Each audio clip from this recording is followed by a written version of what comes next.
In the previous lesson, I saw you a very small UI that operate the task queue, but sometimes you want to get a closer look of the modules and a closer look of the internals of your system, and you need to go beyond the UI. So in many cases, especially when you are doing a design of a system, but also if you want to explain your system to another person, it is common to write a block diagram of your system. And if you look here, you will see few blocks. So here you can see the task queue, and the task queue is a queue. You insert tasks from one end and you pull tasks from the other end. So this is exactly as I had in the UI. I had one task which is a function add 1 and 2, and another function get post without argument. And someone insert tasks add and then get post into the queue, and the operation is enqueue. This is a button that I had. So this is the task queue, and this is the enqueue. We saw this before. And as I said, there is some mechanism that every 2 seconds checks the queue, check here to see if there is any task to process. And this module is task scheduler. And this task scheduler has a clock that runs, and every given interval go and check what happens here. So the interval that we saw before in the UI was every 2 seconds, and there is a button that start and a button that stop.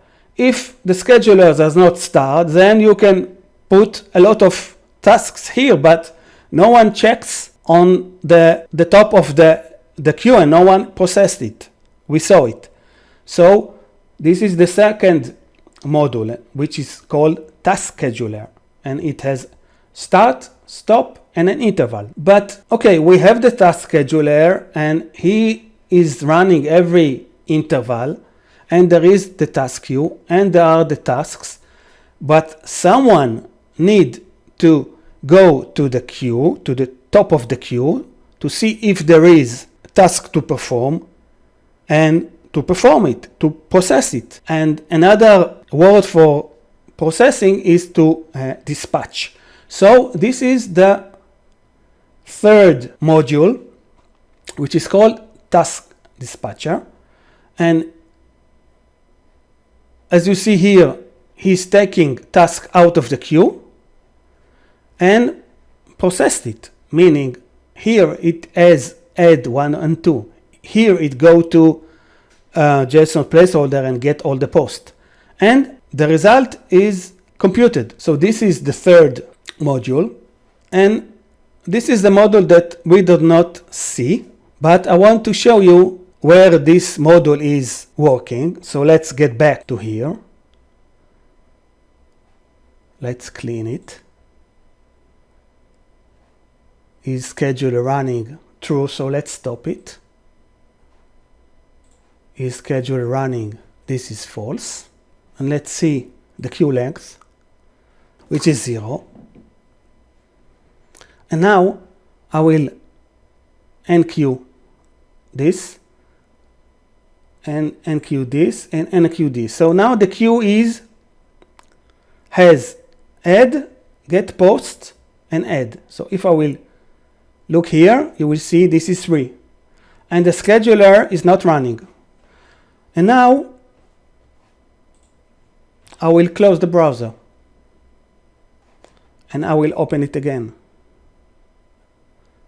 So if all this information is stored in memory, then the queue length should be now 0, right?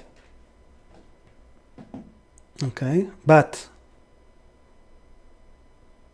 if I will go and check the queue length, you see that it is 3. Okay? And you can understand that someone is saving the information. And this someone is a module that is doing persistent, and every change in the queue, the whole queue is written to a storage. And when the task queue is starting, this information is loaded from this storage.